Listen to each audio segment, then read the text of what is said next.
I was doing 70 miles per hour up Highway 101 when my phone rang. It was almost midnight and the caller ID showed Gladys, my neighbor, up at the cabin. My stomach dropped before I even answered.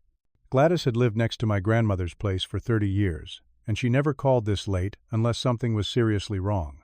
The cabin sat 3 hours north of San Francisco, nestled in the pines near Lake Shasta, and it was supposed to be empty. I had not given anyone permission to be there. When Gladys said there were cars everywhere and music blasting, I felt my hands tighten on the steering wheel. That cabin was not just property. It was the last piece of my grandmother I had left. Before I tell you what I found when I pulled into that driveway, I want to hear from you. Where are you watching this from? Drop your location in the comments, hit that like button and subscribe if you want to hear how family betrayal can destroy something you hold most sacred. Because what I discovered that night changed everything I thought I knew about trust and blood ties. The cabin was not just wood and nails to me. My grandmother built it back in 1987, back when the land was cheap and the lake was quieter. It was a 2-story structure with cedar siding that had weathered to a soft silver gray over the decades. The front porch wrapped around the east side, giving you a view of the water through the pine trees. Inside, everything smelled like wood smoke and lavender, the way Grandma always kept it. She had a thing for handmade quilts and oil paintings, most of which she created herself during the long winter months when the snow kept her indoors. I spent every summer there as a kid. My parents would drop me off in June, and I would stay until late August swimming in the lake and helping Grandma tend her flower garden. She taught me how to fish using bamboo poles and how to identify constellations from the back deck. In winter, we would roast marshmallows in the stone fireplace, while she told me stories about growing up during the Great Depression. Those months shaped who I became. When she passed away last year in 2023, she left the cabin to me in her will. Not to my father, not to anyone else. To me. She knew what it meant to both of us. I had been working on fixing it up ever since. I am an architect in San Francisco, so I only made it up there on weekends. But I was slowly restoring the place. New paint on the shutters, replacing old copper pipes, patching the roof where the winter storms had done damage. Every repair felt like honoring her memory. The cabin was not just an asset on paper. It was a connection to the woman who raised me when my parents were too busy tearing each other apart. My relationship with my father had been complicated for years. Robert was 58 now, a successful commercial real estate agent who spent more time networking than being present. He divorced my mother in 2021 after she discovered he had been having an affair with a woman named Diana, a 42-year-old colleague from his office. The divorce was brutal. My mother had to go to therapy twice a week just to process the betrayal. I tried to maintain a relationship with my father despite everything, but it was hard to look at him the same way. He never really apologized. He just kept saying things like, "People grow apart and adults have complicated situations," as if those phrases erased the damage. Diana had 2 sons from a previous marriage. Kyle was 21, a junior at UC Davis, studying business. Brett was 19, a sophomore at the same school. I had met them a handful of times during awkward family dinners that my father insisted on hosting. Both of them had this entitled air about them, like the world owed them something. Kyle was loud and overconfident, always talking about his fraternity and his plans to flip houses after graduation. Brett was quieter, but had this smug look that made me uneasy. Neither of them ever showed much respect for anyone outside their immediate circle. 3 weeks before that midnight drive, my father called me on a Tuesday afternoon. I was at my desk reviewing blueprints for a downtown housing project when his name lit up my screen. He got straight to the point. He wanted to know if Kyle and Brett could use the cabin for a week. They needed to unwind after final exams, he said. Just a quiet retreat in the mountains. I could hear Diana talking in the background, prompting him. I told him no, politely but firmly. The cabin was still under renovation. There were exposed wires in the upstairs bathroom. The dock outside was unstable. It was not safe, and it was not ready for guests. More than that, it was mine. My father did not take it well. His voice got tight, that tone he used when he was trying to control his temper. He said I was being selfish. The cabin was still family property, he argued. I should be willing to share it. I reminded him that Grandma left it to me. Not to him, not to the family. To me. It was in the will, clear as day. He went quiet for a moment, then muttered something about me being ungrateful, and hung up. I figured that was the end of it. I went back to work and did not think much more about the conversation. Until Gladys called. It was a Friday night around 9 o'clock. I was having dinner with my girlfriend Harper at a Thai place near my apartment. We were talking about plans for the weekend when my phone buzzed. I almost let it go to voicemail, but something told me to pick up. Gladys sounded worried. She asked if I had given anyone permission to stay at the cabin. When I said no, she took a breath and told me there were a lot of cars parked along the dirt road. Music had been blaring since 6 that evening. Young people were going in and out carrying cases of beer. My heart started pounding. I asked her if she was sure. She said she was looking at it right now from her kitchen window. There had to be at least 8 or 9 vehicles. She wanted to know if she should call the police. I told her yes, absolutely, but I was also getting in my car immediately. Harper saw the look on my face and grabbed her jacket without me even asking. We were on the road 10 minutes later. The drive from San Francisco to Lake Shasta normally takes about 3 hours if you keep to the speed limit. I made it in 2.5. Harper kept trying to calm me down, telling me to breathe, reminding me that we would handle whatever we found. But my mind was racing. Who was in my cabin? How did they get in? The locks were new. I had changed them myself after Grandma died. Only my mother and I had keys, unless my father still had his copy. We pulled onto the gravel drive just past 12:30 in the morning.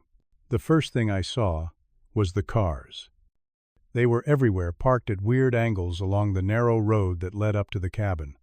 A green Honda Civic, a black pickup truck with oversized tires, a silver SUV that looked brand new, and sitting near the front porch, under the security light, was an orange U-Haul truck, the kind you rent when you are moving furniture or hauling equipment.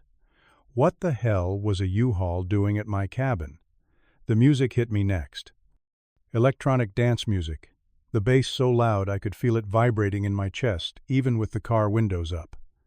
Every light in the cabin was on, blazing against the dark trees.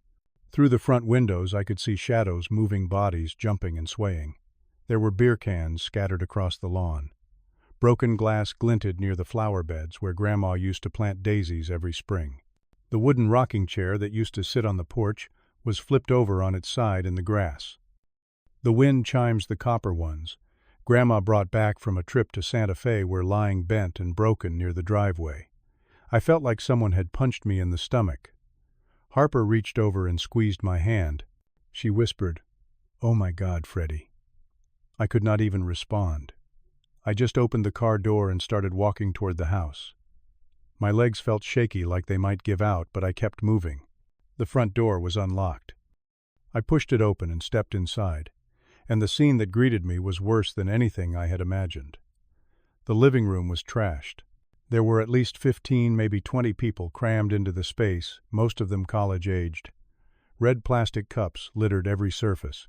Someone had spilled an entire bottle of vodka on the vintage wool rug that Grandma had bought at an estate sale in the 80s. The rug was soaked, reeking of alcohol.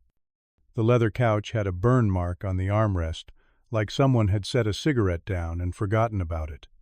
On the far wall there was graffiti. Actual graffiti. Someone had used a black marker to scrawl Greek letters and crude drawings on the pine paneling that Grandma had installed by hand. The oil painting she had done of the lake at sunset, the one that used to hang above the fireplace, was leaning against the wall at a crooked angle. There was a wine stain streaked across the bottom corner of the canvas. I felt my vision narrow. Everything got very quiet in my head, like the world had been put on mute. Then I opened my mouth and yelled at the top of my lungs. "What the hell is going on here?" The music cut off. Everyone froze. 20 pairs of eyes turned toward me. For a second, nobody moved. Then Kyle appeared from the direction of the kitchen, holding a beer bottle in one hand. His face was flushed, his eyes glassy. He was wearing a backward baseball cap and a tank top that said Sigma Chi across the chest. When he saw me, he did not look ashamed. He looked annoyed.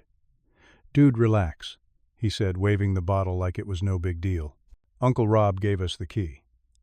"I am not your uncle," I said, my voice shaking. "This is my cabin. You have absolutely no right to be here."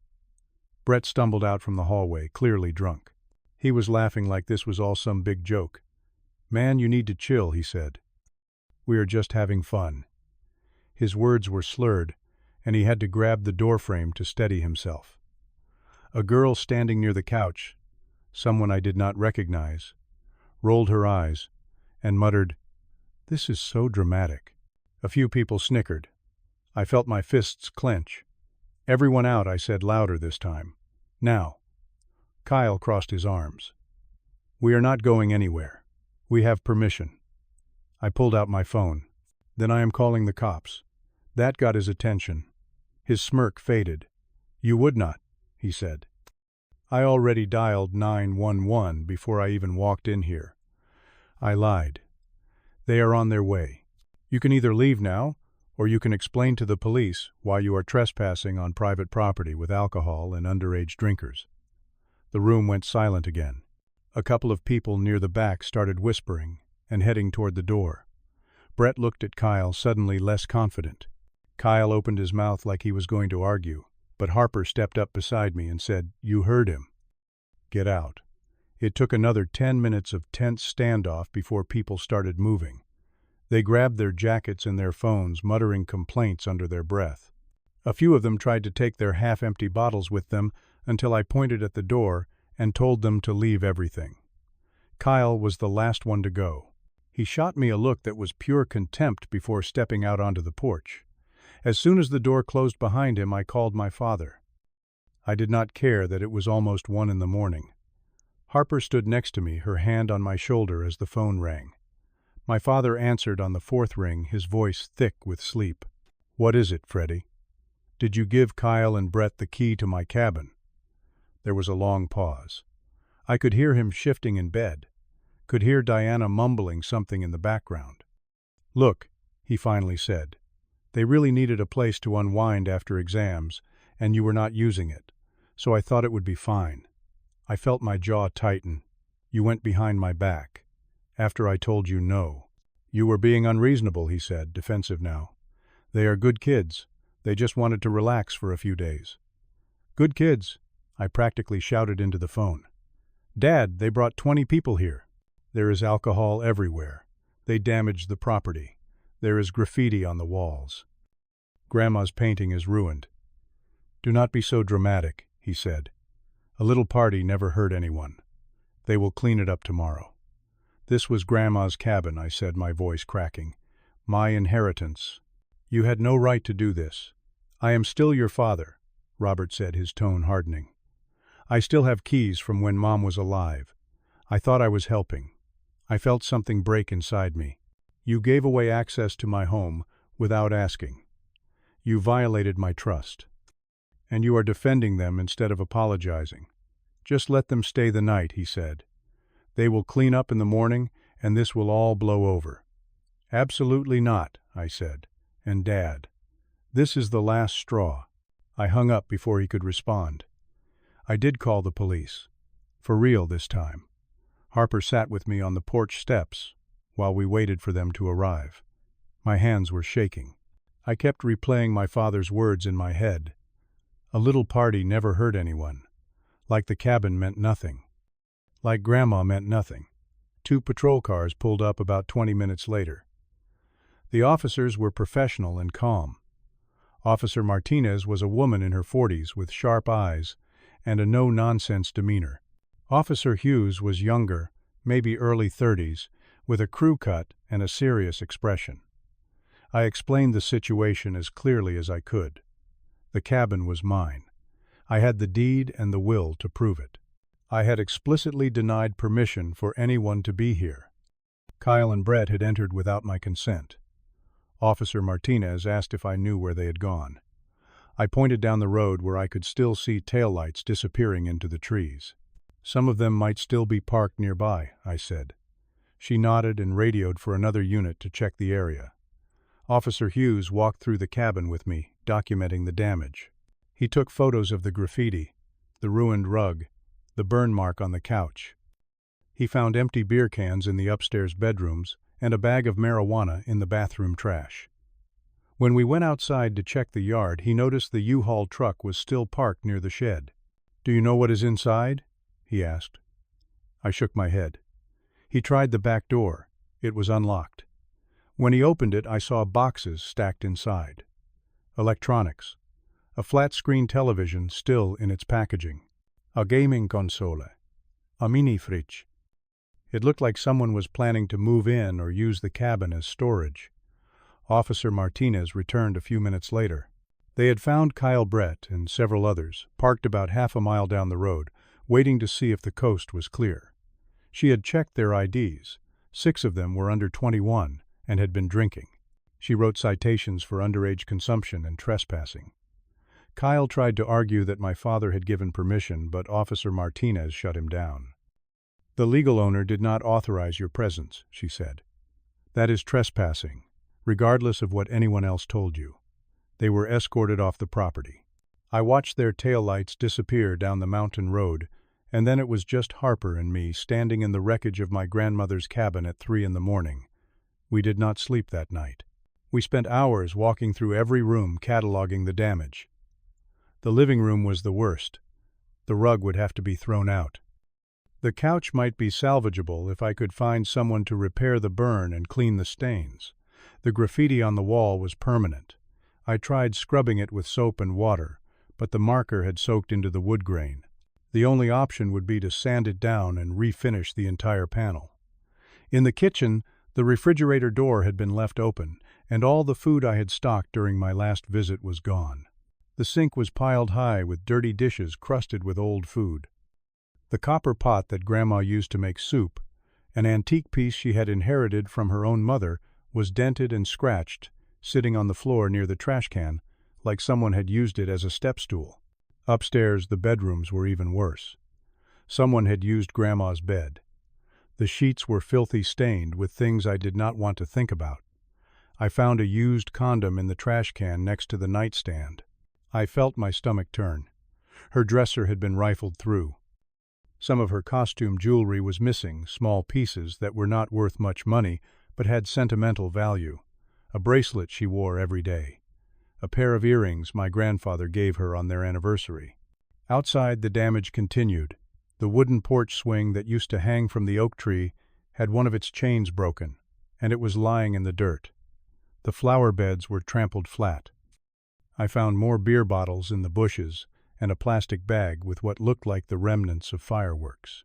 I stood in the middle of the yard as the sun started to rise, looking at everything that had been destroyed, and I realized something.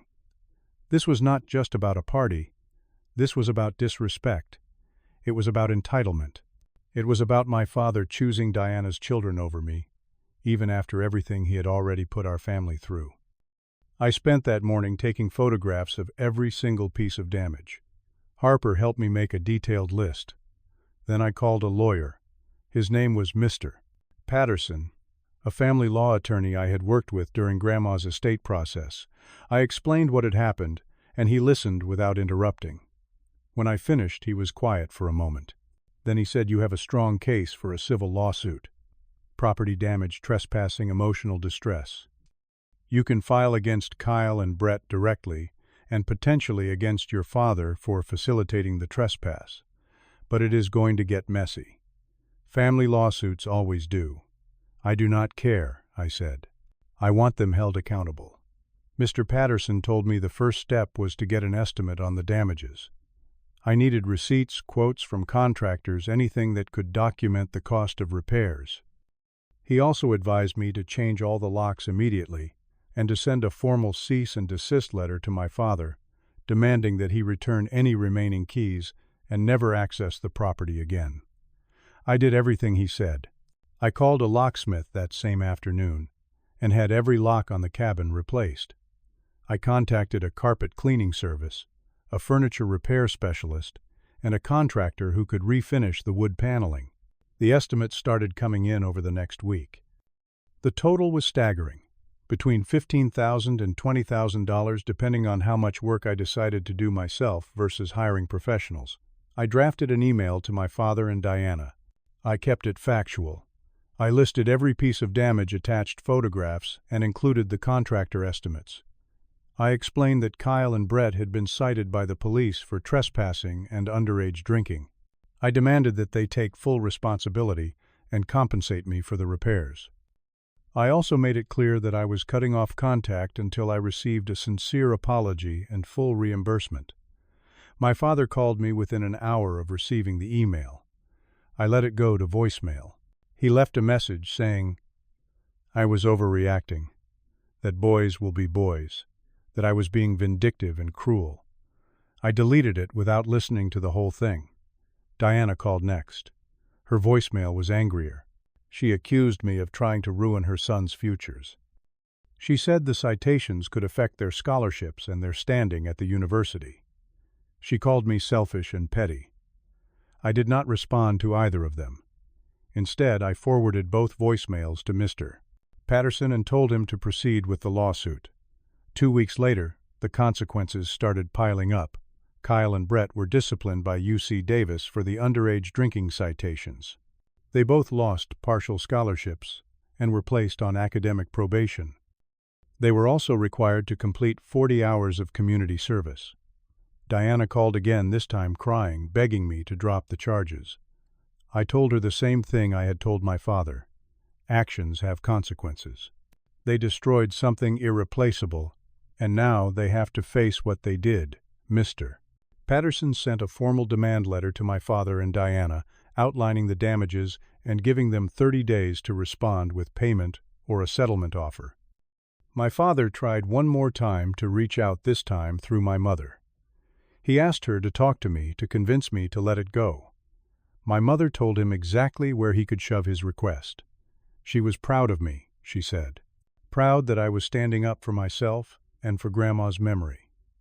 After weeks of back-and-forth negotiations, Diana and my father agreed to a settlement, $12,000 paid in 2 installments. Kyle and Brett were also required to write formal apology letters, which I received in the mail about a month after the incident. The letters were stiff and impersonal, clearly written under duress, but I did not care. It was not about the words. It was about the acknowledgement that they had crossed a line. My father also signed a legal document, relinquishing any claim to access the cabin.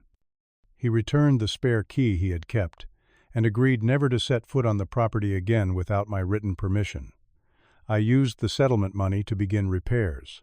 It took 6 weeks to restore the cabin to something close to its original condition. I could not bring back everything. The rug was gone. The painting could not be fully repaired. But I replaced what I could and fixed what was fixable. Every weekend, Harper and I drove up to work on it. We repainted the walls. We refinished the floors. We planted new flowers in the beds that had been destroyed. Gladys came over almost every Saturday with homemade cookies and iced tea, sitting on the porch and keeping us company while we worked.